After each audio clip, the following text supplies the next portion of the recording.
जय मसीह की life in Christ ministry में आपका स्वागत है। परमेश्वर आप सबको आशीष दे। जैसे कि पिछली वीडियो मैंने शेयर किया था कि हम लोग यूपी के क्षेत्रों में गए थे परमेश्वर का वचन लेके। तो इसी प्रकार से वहाँ सुल्तानपुर में हम जब गए थे तो ये एक और चर्च है जहाँ पर परमेश्वर के दास ने परमेश्वर के वचन को शेयर किया। तो आइए इन वचनों को ध्यान से सुनिए। आपके साथ बांटें, आपके साथ शेयर करें। सो पास्टर राजेश जी का धन्यवाद करते हैं कि इनसे बात हुई पिछले दिनों में और इन्होंने बोला कि आप लोग आइए और जितना हो सकेगा हम आपको लेके चलेंगे अलग अलग चर्चेस में, ताकि परमेश्वर के वचन को और भी ज़्यादा फैला सकें, बढ़ा सकें और उसकी गवाही दे सकें, उसकी महिमा कर सकें। यही हमारा मकसद है, यही हमारा पर्पस है, इसीलिए प्रभु ने हमें बुलाया है।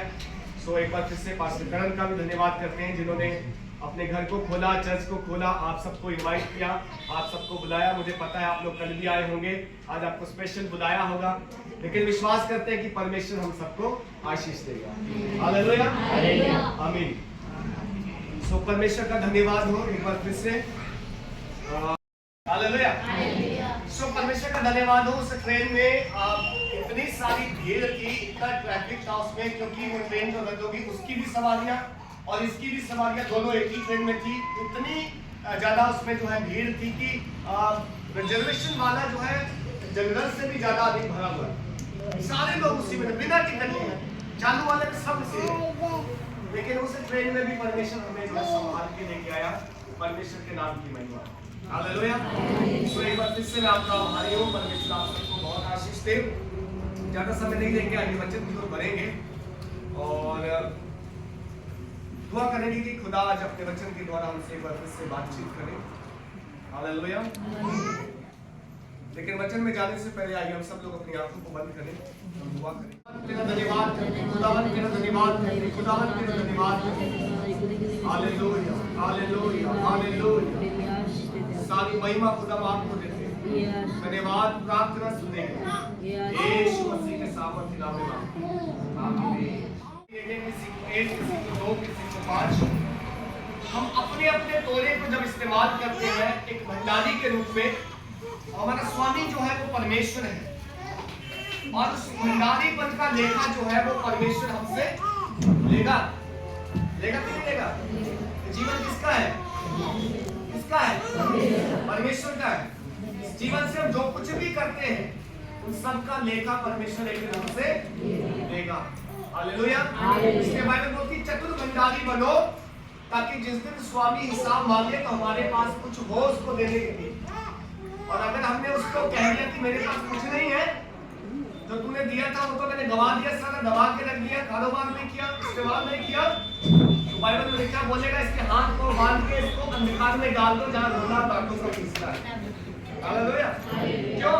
क्योंकि अविश्वासी निकला। इसको दिया था, इसने इस्तेमाल नहीं किया। इसको दिया था लेकिन इसने दबा के छिपा के रख दिया, इसलिए इसको क्या कर दो? अंधकार में डाल दो। हालेलुया। मैं आपके लिए बाइबल से पढ़ूंगा लूका का सुसमाचार उसका 16 अध्याय। ध्यान से सुनिएगा। अगर थोड़ा बच्चे डिस्टर्ब करें तो आप बच्चा सब आगे ये मगर उठा कहा, किसने कहा? यीशु मसीह ने कहा। क्या कहा? किसी धनवान का एक भंडारी था और लोगों ने उसके सामने उस पर यह दोष लगाया कि वह तेरी सारी संपत्ति उड़ाए देता है। अतः उसने उसे बुलाकर कहा, ये क्या है जो मैं तेरे विषय में सुन रहा हूँ? अपने भंडारीपन का लेखा, यानी देख रेख करने वाला, जिसके हाथ में भंडार की चीजें थी, जो लेन देन करता था, जो काम करता था। और लिखा कि लोगों ने स्वामी के सामने भंडारी के ऊपर ये दोष लगाया कि ये जो भंडारी है तेरी संपत्ति उड़ाए देता है, ये देन लेन में वफादार नहीं है, विश्वास योग्य नहीं है। तब स्वामी ने उस भंडारी को बुलाया और कहा, मैं तेरे विषय में क्या सुन रहा हूं? लोग क्या कह रहे हैं? लोग कह रहे हैं कि तू वफादार नहीं है, लोग कह रहे हैं कि तू मेरी संपत्ति को उड़ा रहा है और मुझे अपने भंडारीपन का हिसाब दे, आगे को तू भंडारी की नौकरी से निकाल दिया जाए। हालेलुया। अब सोचो एक व्यक्ति को जिसका जीवन ही जिस काम पे टिका हुआ है, एक काम जो कर रहा है एक व्यक्ति, उससे काम छीन लिया जाए, उसको बोल दिया जाए भाई कल से काम मत आना, तो क्या करेगा वो? जरूर चिंतित होगा। होगा कि नहीं होगा? अगर हम में से कोई नौकरी करता है, हमारा मालिक कहते हैं भाई तेरी नौकरी खत्म करके नहीं आना, हिसाब कर ले, तो हम चिंतित हो जाएंगे, परेशान हो जाएंगे। अब लिखती है बाइबल की वो भंडारी जो है बड़ा समझदार था, चतुर था, ठीक है। ध्यान से सुनना उसने क्या किया। कहता है कि तब भंडारी सोचने लगा अब मैं क्या करूं, क्योंकि मेरा स्वामी अब भंडारी का काम मुझसे छीन रहा है, मिट्टी तो मुझसे खोदी नहीं जाती और भीख मांगने में मुझे क्या होती है, लज्जा। हालेलुया। बड़ा समझदार व्यक्ति है, कह रहा है कि मिट्टी मतलब मैं आराम से भंडारीपन का काम कर रहा था, अनाज की देखरेख करता था, खाना पीना पूरी का आराम से रहता था, कोई शरीर में दुख पीड़ा दर्द पसीना नहीं था। लेकिन अब अगर नौकरी से निकाल दिया, मजदूरी करने में मुश्किल बहुत होगी, 8 घंटे करना पड़ेगा, खून बहाना पड़ेगा, पसीना तब जाके कमाई होगी, और भीख मांगने में शर्म आती, क्योंकि मैं अच्छी खासी नौकरी में था। अब करूं क्या? उसने बड़ी बुद्धि के साथ एक काम किया, कहती मैं समझ गया क्या करूंगा, ताकि जब मैं भंडारी के काम से छुड़ाया जाऊं तो लोग मुझे अपने घरों में ले लें। कहता तब उसने स्वामी के देनदारों को बुलाया, उसी स्वामी के यहाँ जिसकी हम नौकरी करता है, जो देनदार थे उसके, यानी जिन्होंने देना था स्वामी का, उनको बुलाया एक एक करके। और क्या कहता है, उसने बुलाया और पहले से पूछा तुझ पर मेरे स्वामी का कितना कर्ज है? उसने कहा 100 मन तेल। तब कहता उसने उससे कहा अपना खाता वही ले और बैठकर उसे 50 लिख दे। अपने हिसाब किताब वाली डायरी में क्या कर दे, 50 लिख दे। फिर दूसरे को पूछा तुझ पर कितना कर्ज है? उसने कहा 100 मन गेहूं। तो उससे कहता अपना खाता वही ले और उसे। हालेलुया। जब मेरा मालिक मेरा हिसाब करेगा, भी मैंने तुझे इतना दिया था, इतने का ये आया, बाकी कहाँ है? तो जो मैंने घपला किया था, जो मैंने गड़बड़ी की थी, जो मैंने चोरी की थी, वो मैं यहाँ से पूरी कर देता हूँ और स्वामी के हिसाब में कोई कमी नहीं पाई। हालेलुया। हालेलुया।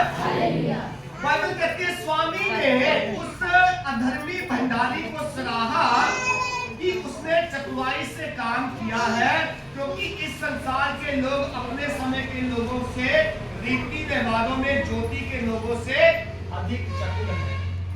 हालेलुया। स्वामी जिसने ये देख लिया किसने किया क्या है, स्वामी जिसको पता चला किसने कैसे करके मेरा नुकसान को पूरा कर दिया। छूछे हाथ क्या दिखाएंगे परमेश्वर को वो हम।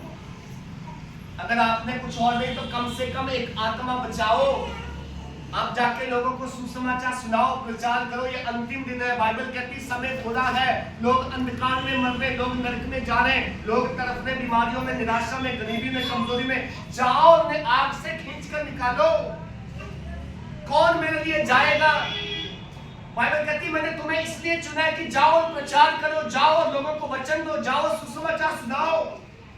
यीशु मसीह कहता है जाओ और जाकर प्रचार करो, जो मैंने सिखाया वो उन्हें सिखाओ, देखो जगत के अंत तक मैं सदा तुम्हारे साथ। हालेलुया। अगर आज हम सेल्फिश बन जाए, सेल्फिश का मतलब अपने आप की सोचे, बस मेरा काम चलना चाहिए, बाकी हम किसी की जिम्मेदारी नहीं लेते। तो बाइबल कहती मैंने तुझे इसलिए नहीं बचाया, मैंने तुझे चंगा इसलिए नहीं किया, मैंने तुझे उद्धार इसलिए नहीं दिया कि उसको छिपा के रख दे। बाइबल कहती जो तुमने कानों कान सुना उसे छतों पर जाके प्रचार करो। छतों का मतलब समझते, ओपन प्रचार करो, सबको बताओ मेरे लिए खुदा ने क्या किया है।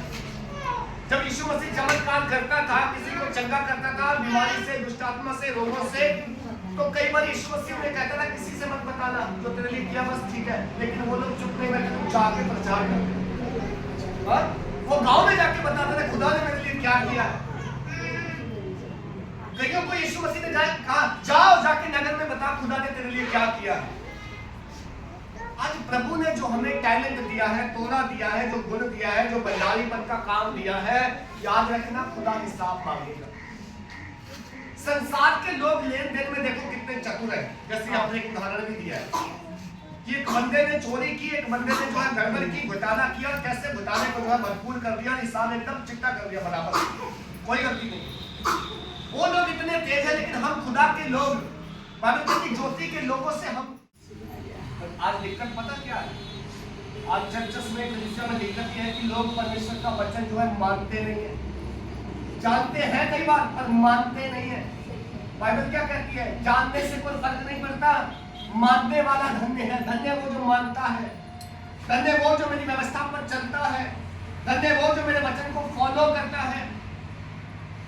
बाइबल में जक्कई नाम का एक व्यक्ति आप सबने पढ़ा होगा, लूका 19 में हम पढ़ते हैं।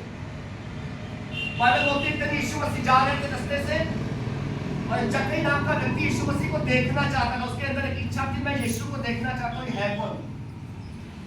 बाइबल बोलती वो नाटा व्यक्ति था, इसलिए उसको परेशानी थी भीड़ में यीशु को देखने के लिए। वो गुलर के पेड़ पे चढ़ गया।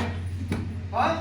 और जब यीशु मसीह नीचे से गुजरा, यीशु मसीह को मालूम था कि इसका दिल जो है मेरे प्रति खुला हुआ है, ये मुझे देखना चाहता है। तो नीचे पेड़ पे जब यीशु मसीह आया तो यीशु मसीह रुक गए वहां पे और क्या बोलते हैं? जक्कई जल्दी से नीचे उतरा, आज मुझे तेरे घर में जाना है। हालांकि जक्कई कौन था अपने समय में? चुंगी लेने वाला का सरदार था। और बाइबल बोलती वो अन्याय से धर्म कमाता था, वो जो है हेरा फेरी करने वाला था। सीधे शब्दों में कह रहे वो चोरी करने वाला था। लेकिन फिर भी यीशु ने बोला मुझे तेरे घर जाना है। अब जो लोग जानते थे जक्कई को कि है कौन, वो कहने लगे यार यीशु मसीह को मालूम नहीं है कि ये तो चोर है, क्या यीशु मसीह चोर के घर में जाएगा? इसको क्या जरूरत है चोर के घर में खा लेंगे? हमारे साथ थोड़ी लंबे लंबे चोले पहन के धर्म के काम करते हैं, दिखाने के लिए ये सब करते हैं। प्रभु हमारे साथ क्यों नहीं चलता? बट यीशु मसीह बोलता है कि मैं तो आया ही पापियों के लिए।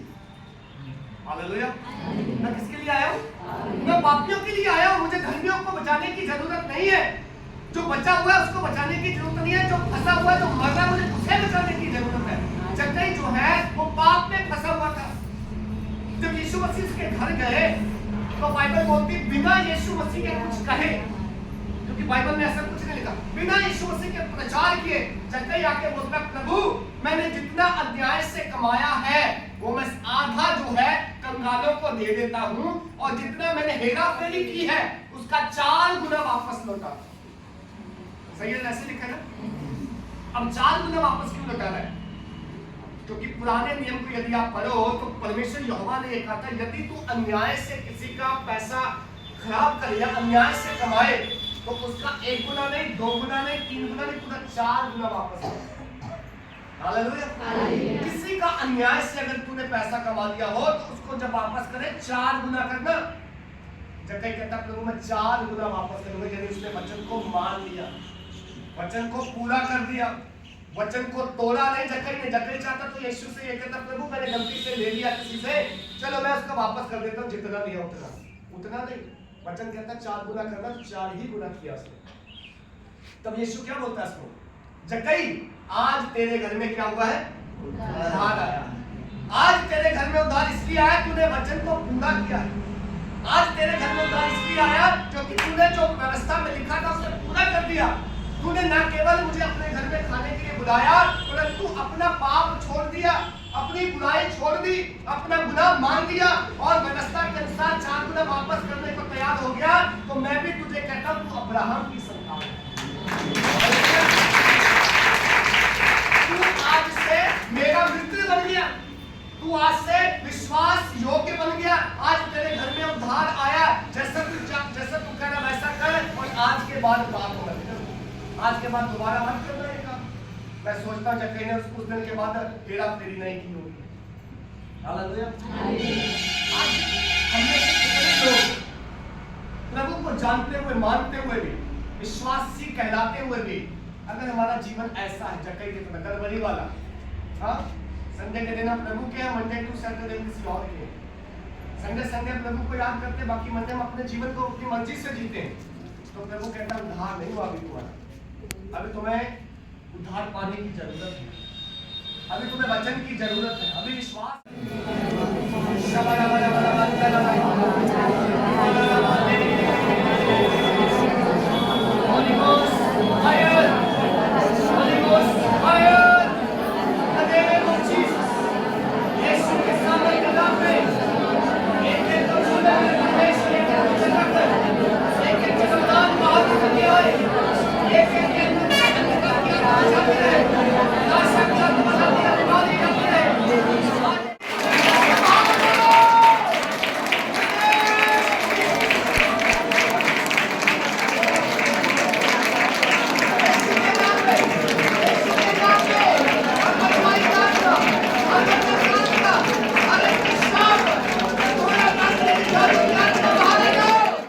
परमेश्वर का धन्यवाद हो कि परमेश्वर का वचन सुनाने के लिए परमेश्वर ने मौका दिया।